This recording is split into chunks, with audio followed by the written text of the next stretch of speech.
नमस्कार साथियों, स्वागत है आप सभी का। आज हिंदी व्याकरण में आधारित प्रैक्टिस पेपर 2 जिसका सब्जेक्ट है हिंदी भाषा व उनकी प्रमुख बोलियां। ये पार्ट 2 है। 100 प्रश्न ऑलरेडी हो चुके हैं। जिन्होंने पढ़ा होगा वो जानते होंगे कि बहुत ही बेहतरीन प्रश्नों का संकलन है। आज हम उसी में आगे 100 प्रश्न और करवाएंगे ताकि कोई भी कन्फ्यूजन न रह जाए और कोई भी प्रश्न इसके बाहर न आए। आइए शुरू करते हैं। पहला प्रश्न, मेवाती किस उपभाषा वर्ग की बोली है?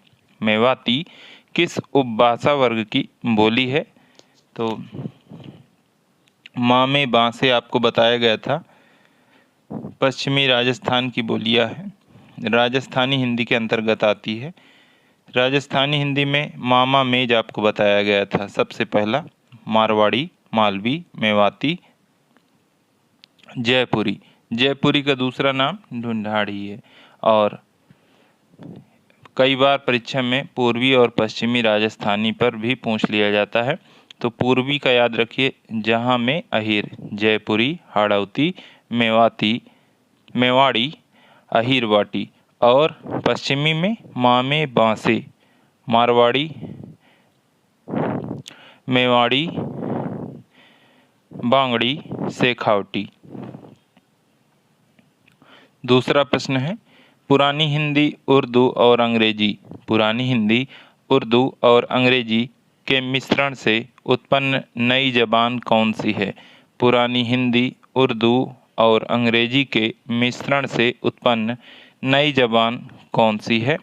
तो ये हिंदुस्तानी भाषा है। बी ऑप्शन सही है। देवनागरी लिपि का प्रयोग सर्वप्रथम किस राज्य में हुआ माना जाता है? प्रयोग की बात हो रही है कि किस राज्य में सर्वप्रथम प्रयोग हुआ। तो जयभट्ट के शिलालेख में गुजरात में हुआ। ये ऑप्शन सही है। पश्चिमी हिंदी की कितनी बोलियां हैं? पश्चिमी हिंदी की 5 बोलियां हैं। कब्र कहबू, कन्नौजी, ब्रज, कौरवी, हरियाणवी, बुंदेली। 5वां प्रश्न है, उत्तर प्रदेश सरकार द्वारा गठित लिपि सुधार परिषद की 28-29 नवंबर 1953 को हुई बैठक की अध्यक्षता किसने की थी? हुई बैठक की अध्यक्षता किसने की थी? लिपि सुधार परिषद 28-29 नवंबर 1953। ध्यान रहे, ये पूछा जाएगा। इसमें कई प्रश्न छिपे हैं कि लिपि सुधार परिषद का गठन किसने किया? तो उत्तर प्रदेश सरकार ने। बैठक कब हुई? 28-29 नवंबर 1953। और उसकी अध्यक्षता किसने की थी? तो तत्कालीन उपराष्ट्रपति डॉक्टर सर्वपल्ली राधाकृष्णन ने।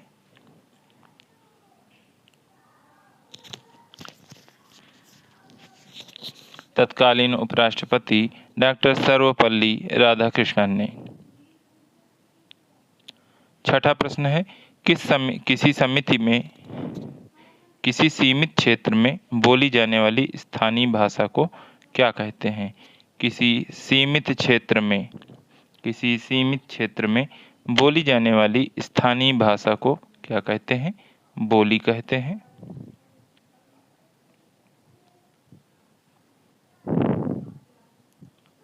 डी ऑप्शन यहाँ पर सही है।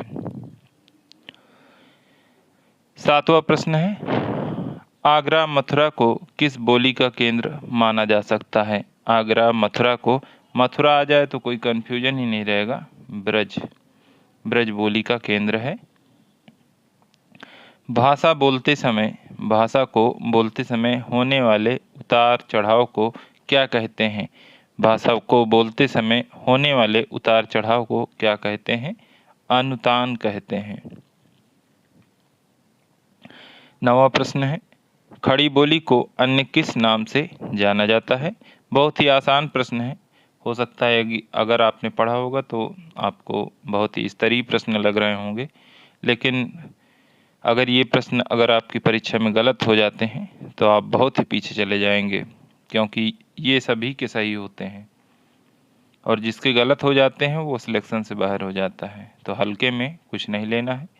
खड़ी बोली को अन्य किस नाम से जाना जाता है? तो कौरवी के नाम से जाना जाता है। सी ऑप्शन सही है।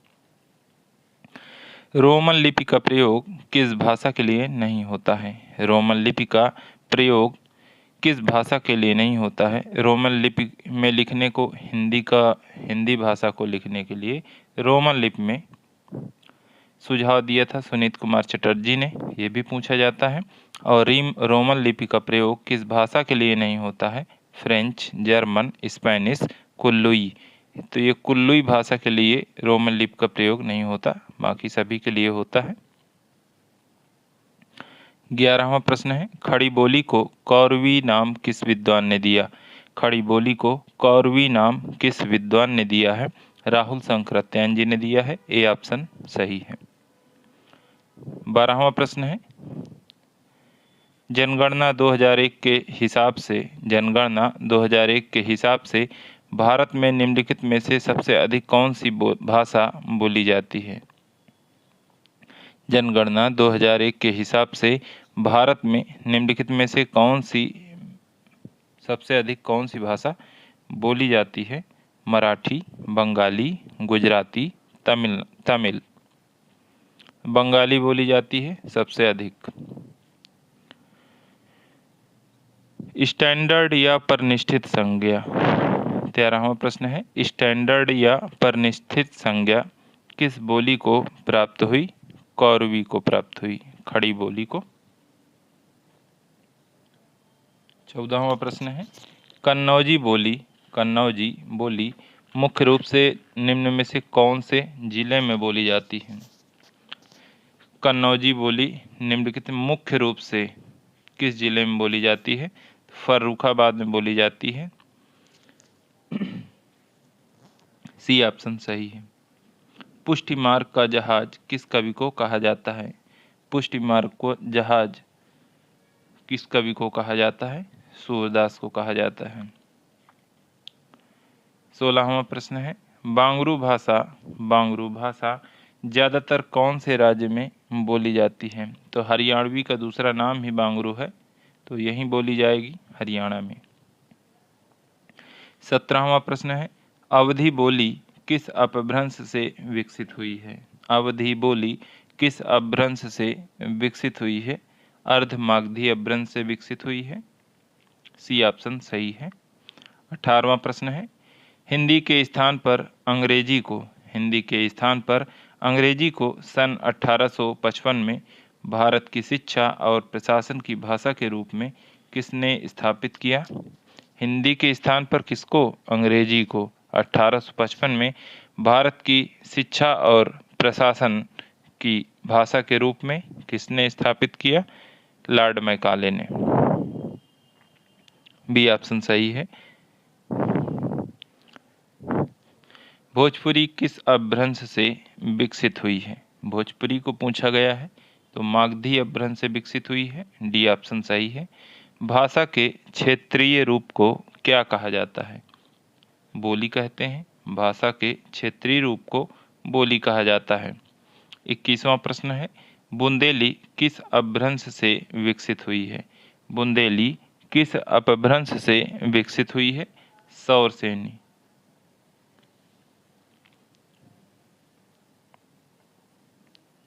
22वां प्रश्न है, निम्नलिखित में से कौन सी भाषा का मौखिक रूप है? निम्नलिखित में से कौन सी भाषा का मौखिक रूप है? परिचर्चा, परियोजना, पत्र, निबंध। तो परिचर्चा भाषा का मौखिक रूप है। कन्नौजी बोली किस अपभ्रंश से विकसित हुई है? कन्नौजी बोली किस अपभ्रंश से विकसित हुई है? सौरसेनी अपभ्रंश से। सी ऑप्शन सही है। कन्नड़ का संबंध किस भाषा परिवार से है? कन्नड़ का संबंध किस भाषा परिवार से है? द्रविड़ भाषा परिवार से है। सी ऑप्शन सही है। 25वां प्रश्न है, इनमें कौन सी भाषा द्रविड़ परिवार की नहीं है? इनमें कौन सी भाषा द्रविड़ परिवार की नहीं है? तो द्रविड़, कन्नड़, मलयालम ये सभी द्रविड़ परिवार की भाषाएं हैं, परंतु मराठी इनसे अलग है। हिंदी खड़ी बोली किस अपभ्रंश से विकसित हुई है? हिंदी खड़ी बोली किस अपभ्रंश से विकसित हुई है? सौरसेनी से हुई है। राजभाषा आयोग का गठन कब किया गया? राजभाषा आयोग के गठन की जब बात आएगी तो 1955 ईस्वी। डी ऑप्शन सही है। 28वां प्रश्न है, हिंदी भाषा की बोलियों के वर्गीकरण के आधार पर छत्तीसगढ़ी बोली है। छाबब याद होगा, पूर्वी हिंदी का ट्रिक है। छाबब छत्तीसगढ़ी, अवधी बघेली। सभी के ट्रिक आपको बता दिए गए हैं, जो पहला पेपर था और ये दूसरा है।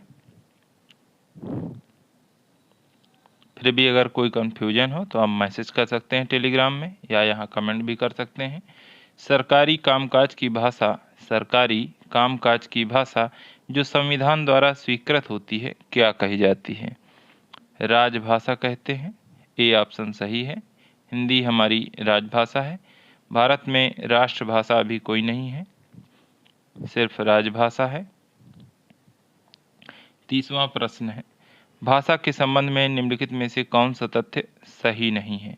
भाषा के संबंध में कौन सा तथ्य सही नहीं है? अंग्रेजी विश्व की संपर्क भाषा मानी जाती है। हिंदी भारत की संपर्क भाषा मानी जाती है।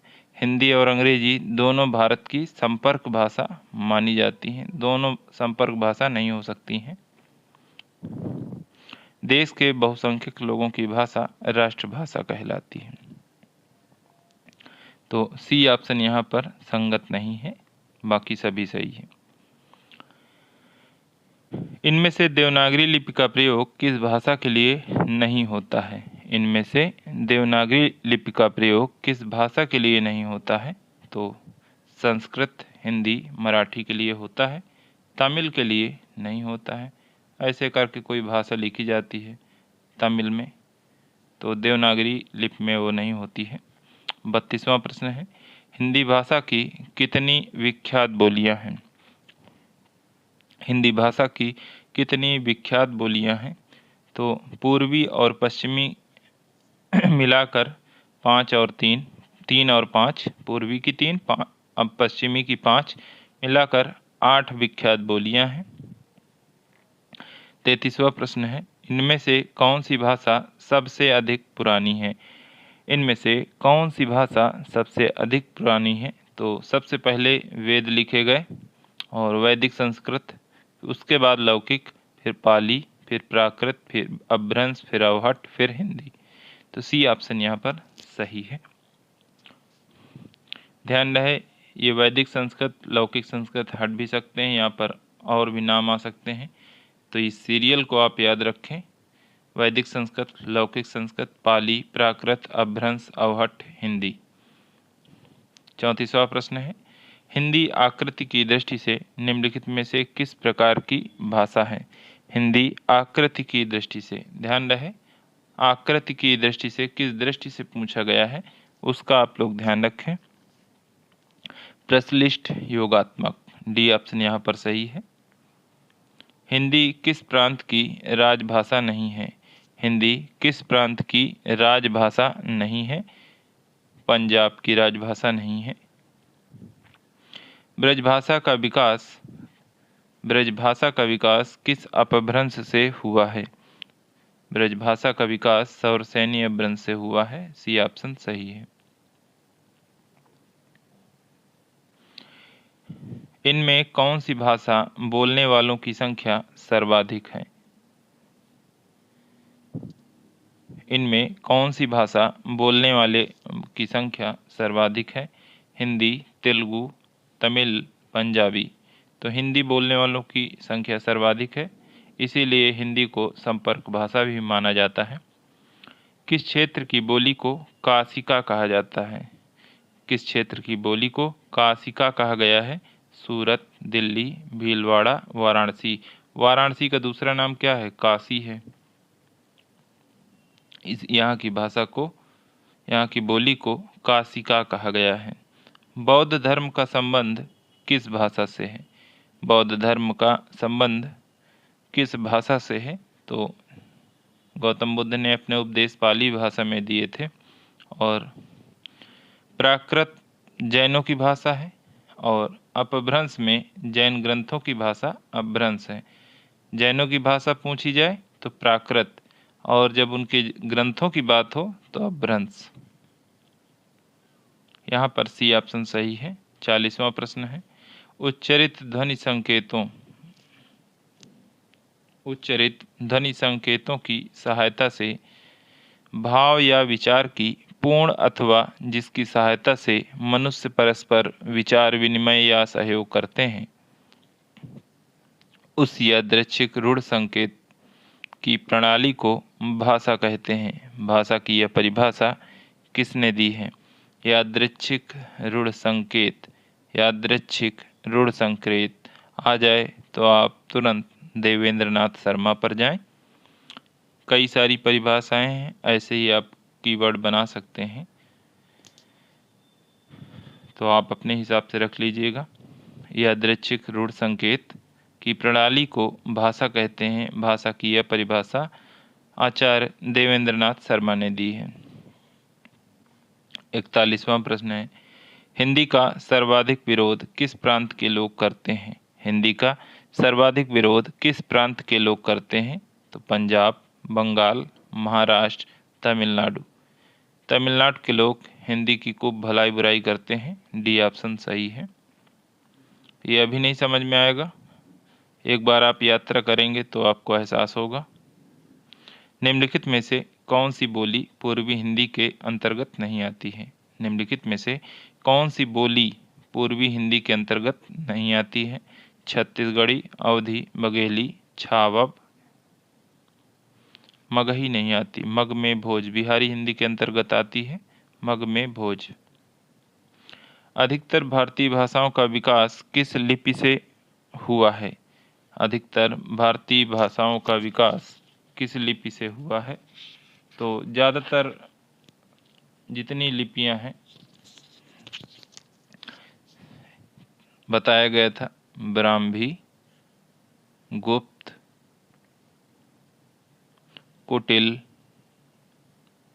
देवनागरी, BGKD।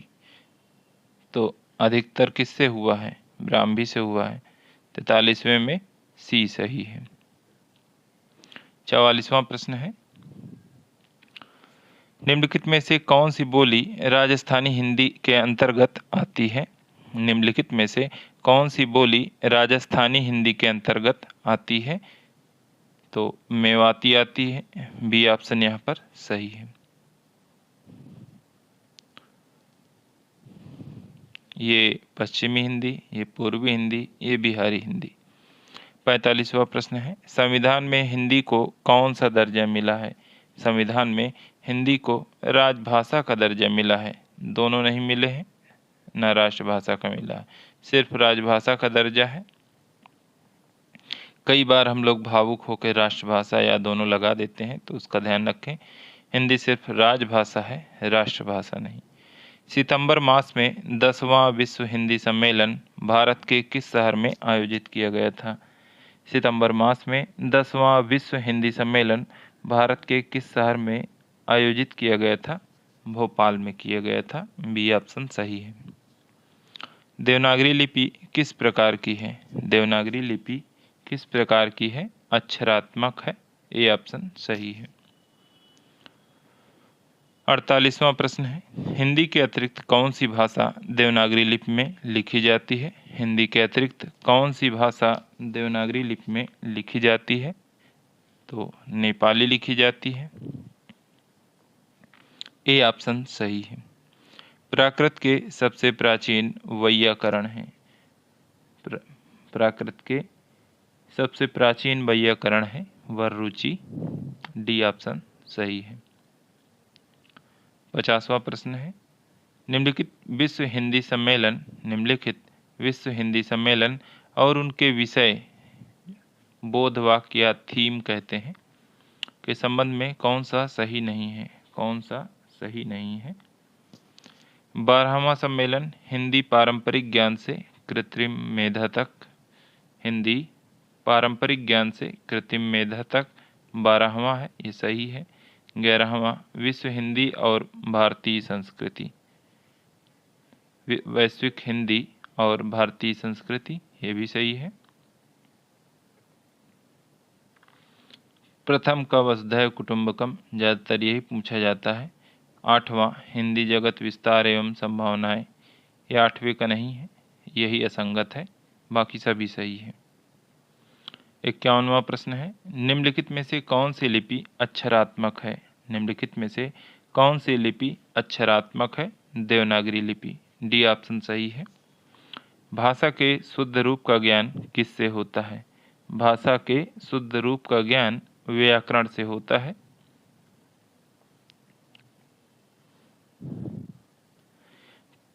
पहला विश्व हिंदी सम्मेलन कहाँ हुआ था?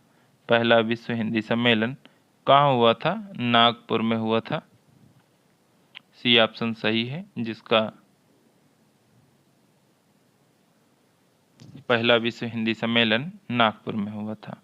किस बोली में ने पर परसर्ग लगाया जाता है?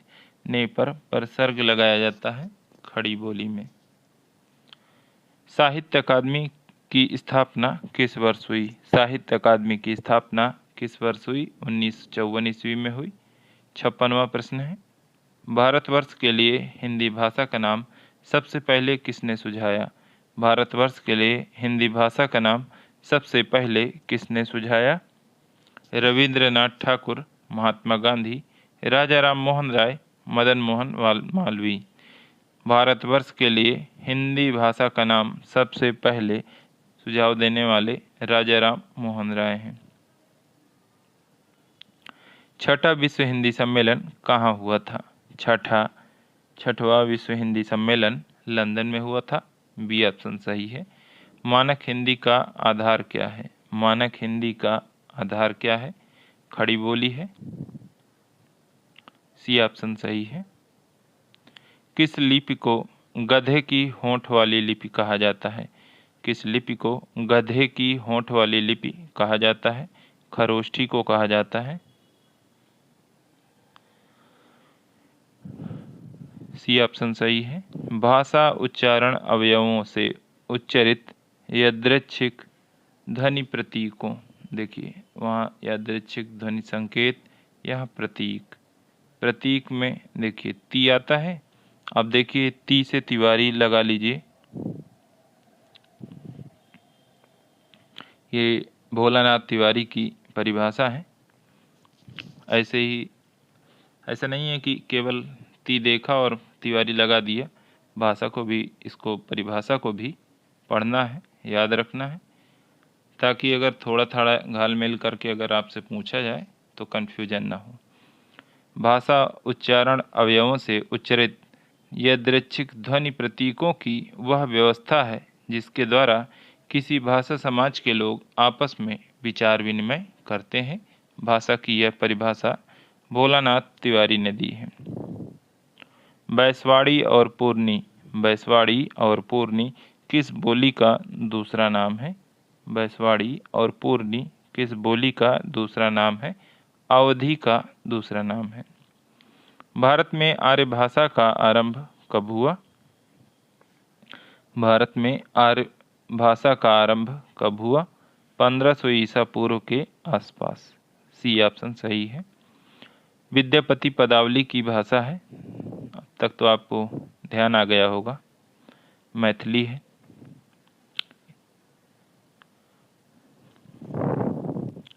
चौसठवां प्रश्न है, कौन हिंदी की उपभाषा नहीं है? कौन हिंदी की उपभाषा नहीं है? पूर्वी हिंदी, राजस्थानी, पश्चिमी हिंदी, परंतु मराठी हिंदी की उपभाषा नहीं है। भाषा का आदर्श रूप क्या कहलाता है? भाषा का आदर्श रूप मानक भाषा, परिनिष्ठित भाषा, दोनों कहलाता है। गाजीपुर में बोली जाने वाली प्रमुख बोली कौन सी है? तो जो साथी हमारे गाजीपुर के होंगे या बनारस के होंगे तो उनका तो ऐसे ही सही हो जाएगा, भोजपुरी बोली जाती है वहाँ पे, ये ऑप्शन सही है। भोजपुरी का शेक्सपियर किसे कहा जाता है? भोजपुरी का शेक्सपियर किसे कहा जाता है? भिखारी ठाकुर को कहा जाता है, जिनका विदेशिया नाटक बहुत फेमस है, शायद फिल्म भी बन चुकी है इस पर, काफ़ी पुरानी फिल्म है, ब्लैक एंड वाइट में। हाड़ौती बोली है, हाड़ौती बोली है पूर्वी राजस्थान की, जहाँ में अहीर। देखिए ऐसे ही पूछा जाता है, तो ये जो हा है यही पूर्वी राजस्थानी हाड़ौती बोली। निम्न में कौन मानक भाषा नहीं है? निम्न में कौन मानक भाषा नहीं है? उर्दू, हिंदी, अंग्रेजी, ब्रज। ब्रज जो है मानक भाषा नहीं है, सी ऑप्शन सही है। 70वां प्रश्न है, निम्नलिखित बोलियों में से कौन सी बोली उत्तर प्रदेश में सामान्यतः नहीं बोली जाती है? उत्तर प्रदेश में सामान्यतः नहीं बोली जाती है। देखिए भोजपुरी बोली जाती है, परंतु मैथिली नहीं बोली जाती है। बाकी सभी उत्तर प्रदेश में बोली ही जाती हैं। सी ऑप्शन यहाँ पर सही है। 70 प्रश्न हो चुके हैं साथियों, 30 प्रश्न और बाकी हैं। आप सभी से निवेदन है कि वीडियो को लाइक अवश्य करें। जो साथी नए हैं चैनल को सब्सक्राइब कर लें। प्रतिदिन 100 से 150 प्रश्न, कभी कभी 200 प्रश्न भी कराए जाते हैं, और प्लान ये है कि प्रत्येक संडे को एक पेपर भेजा जाएगा जिसको आप लोग सॉल्व करें, और उसकी OMR आप नेट से निकाल लीजिए और सॉल्व करके आप हमें ज़रूर भेजें। फिर हम आंसर की भेजेंगे, मैच करके आप अपने नंबर बताएं। ये इस रविवार से चलेगा ताकि परीक्षा में आपको किसी प्रकार की समस्या ना हो। कैथी नागरिकी किस भाषा शाखा से कैथी नागरिकी किस शाखा से संबंधित है? कैथी नागरिकी किस शाखा से संबंधित है? पूर्वी से। डी ऑप्शन सही है। 72वां प्रश्न है, भारत के किस प्रांत में कोंकणी भाषा बोली जाती है? भारत के किस प्रांत में कोंकणी भाषा बोली जाती है? तो महाराष्ट्र तथा गोवा में। ए ऑप्शन सही है। भाषा का निर्माण निम्न में से किससे होता है? भाषा का निर्माण निम्न में से किससे होता है? मूक ध्वनियों से, व्यक्त ध्वनियों से, मौन से, संकेतों से। तो भाषा का निर्माण व्यक्त ध्वनियों से होता है। बी ऑप्शन सही है। निम्न में से कौन सी भाषा उत्तर प्रदेश की दूसरी राज्य भाषा है? निम्न में से कौन सी भाषा उत्तर प्रदेश की दूसरी राज्य भाषा है? या ये प्रश्न आपको कभी भी कोई ऐसे प्रश्न पूछे जाएं, हर प्रश्न को अगर आपको नहीं पता है, दूसरी पूछा गया है, तो आप स्टेशन का बोर्ड याद रखिए करिए। हिंदी में लिखते हैं, अंग्रेजी में लिखते हैं, फिर नीचे उर्दू में लिखते हैं, क्योंकि उर्दू जो है हमारे राज्य की दूसरी बोली है। 75वां प्रश्न है, आर्यों की ठेठ बोली को क्या कहते हैं? आर्यों की ठेठ बोली को क्या कहते हैं? प्राचीन भारतीय आर्य भाषा कहते हैं। ए ऑप्शन सही है। रामचरितमानस की रचना किस भाषा में हुई है? रामचरितमानस की रचना किस भाषा में हुई है? तो देखिए अवधि लिखा है, यदि यहाँ पर परिनिष्ठित अवधि होता तो ज़्यादा बेहतर होता। विभाषा किसे कहते हैं? विभाषा किसे कहते हैं? बोली को कहते हैं। ये ऑप्शन सही है। 78वां प्रश्न है, खड़ी बोली हिंदी का प्रथम कवि कौन माना जाता है? खड़ी बोली हिंदी का प्रथम कवि कौन माना जाता है? अमीर खुसरो को मानते हैं। सी ऑप्शन सही है। अपभ्रंश का पहला कवि कौन है? अपभ्रंश का पहला कवि कौन है? स्वयंभू है। ए ऑप्शन सही है। 80वां प्रश्न है, खड़ी बोली हिंदी का अन्य सही नाम है? खड़ी बोली हिंदी का अन्य सही नाम है तो कौरवी कहते हैं। ए ऑप्शन सही है। सिद्धों की भाषा कौन सी थी? सिद्धों की भाषा कौन सी थी? संध्या भाषा है। सी ऑप्शन सही है। ये लोग जो आपस में मंत्र पढ़ते थे तो संध्या भाषा में है, अगर वो बोल के भी पढ़ेंगे तो आप समझ नहीं पाएंगे। 82वां प्रश्न है, फैजाबाद जनपद में बोली जाने वाली बोली है? फैजाबाद जनपद में, फैजाबाद देखिए लिखा हुआ है, इसलिए क्योंकि आप अयोध्या से तुरंत सही न कर लें। तो ये भी आपको ध्यान रखना है कि अयोध्या का पुराना नाम फैजाबाद था। तो अवधी बोली जाती है, अयोध्या में तो अवधी बोली ही जाएगी। प्राकृत भाषा के व्याकरण ग्रंथ, प्राकृत भाषा के व्याकरण ग्रंथ प्राकृत प्रकाश, प्राकृत भाषा के व्याकरण ग्रंथ प्राकृत प्रकाश के लेखक हैं। प्राकृत प्रकाश के लेखक पूछा गया है वह रुचि। ये भी ध्यान रखना है कि प्राकृत भाषा का व्याकरण ग्रंथ है। कन्नौजी बोली किस जनपद में बोली जाती है? कन्नौजी बोली किस जनपद में बोली जाती है? तो मेरठ में तो खड़ी बोली है, मथुरा में ब्रज है, देहरादून वहाँ पता नहीं क्या चलता है, लेकिन हरदोई में कन्नौजी चलती है। निम्न में असत्य युग्म का चयन कीजिए। निम्न में असत्य युग्म का चयन कीजिए। मैथिली, विद्यापति, बिहारी, ब्रजभाषा, तुलसी, अवधी, केशव, खड़ी बोली। यही असत्य है, बाकी सभी सही है। अधोलिखित में से कौन सी बोली उत्तर प्रदेश की नहीं है? निम्नलिखित अधोलिखित में से कौन सी बोली उत्तर प्रदेश की नहीं है? बघेली, ब्रज, भोजपुरी, अवधी। तो बघेली जो है छत्तीसगढ़ की बोली है, यहाँ नहीं बोली जाती है। हिंदुस्तानी प्रचार सभा की अध्यक्षा थी, हिंदुस्तानी प्रचार सभा की अध्यक्षा थी पैरीन नहन। ये ऑप्शन सही है, पैरीन नहन हिंदुस्तानी प्रचार सभा की अध्यक्षा। अधोलिखित में से एक भोजपुरी क्षेत्र नहीं है। अधोलिखित में से एक भोजपुरी क्षेत्र नहीं है। देवरिया, बलिया, इलाहाबाद, मिर्जापुर। तो ये सभी भोजपुरी क्षेत्र हैं, इलाहाबाद यानी कि वर्तमान प्रयागराज को छोड़कर। हिंदी का एक रूप क्या नहीं है? हिंदी का एक रूप क्या नहीं है? रेख्ता, उर्दू, हिंदुस्तानी, कोंकणी। कोंकणी नहीं है, बी ऑप्शन सही है। बाराबंकी, गोंडा, बहराइच, बाराबंकी, गोंडा, बहराइच, सुल्तानपुर, रायबरेली किस बोली के क्षेत्र हैं? अवधी के हैं, सी ऑप्शन सही है।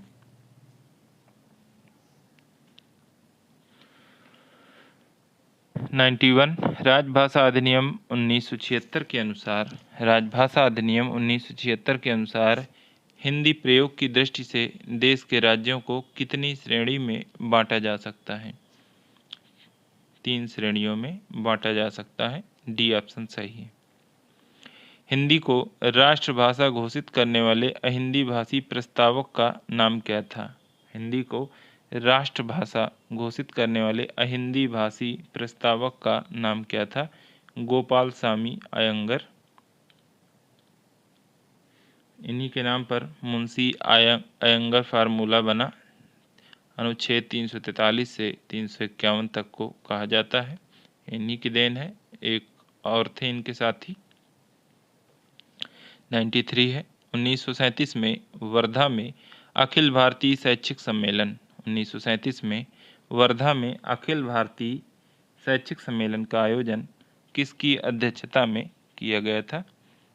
वर्धा में हुआ था, 1937 में हुआ था, अखिल भारतीय शैक्षिक सम्मेलन था, तो उस समय महात्मा गांधी थे, ए ऑप्शन सही है।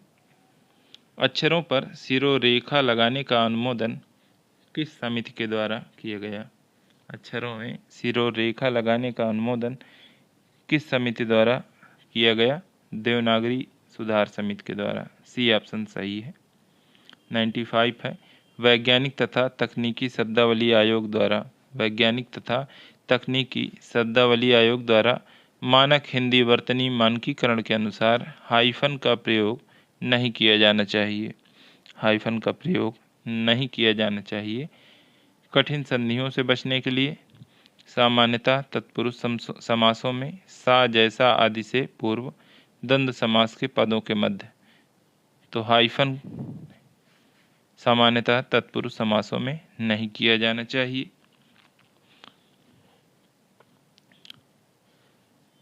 वैज्ञानिक तथा तकनीकी शब्दावली आयोग द्वारा 96 है वैज्ञानिक तथा तकनीकी शब्दावली आयोग द्वारा वर्तनी लेखन संबंधी नियमों के अनुसार अशुद्ध प्रयोग है।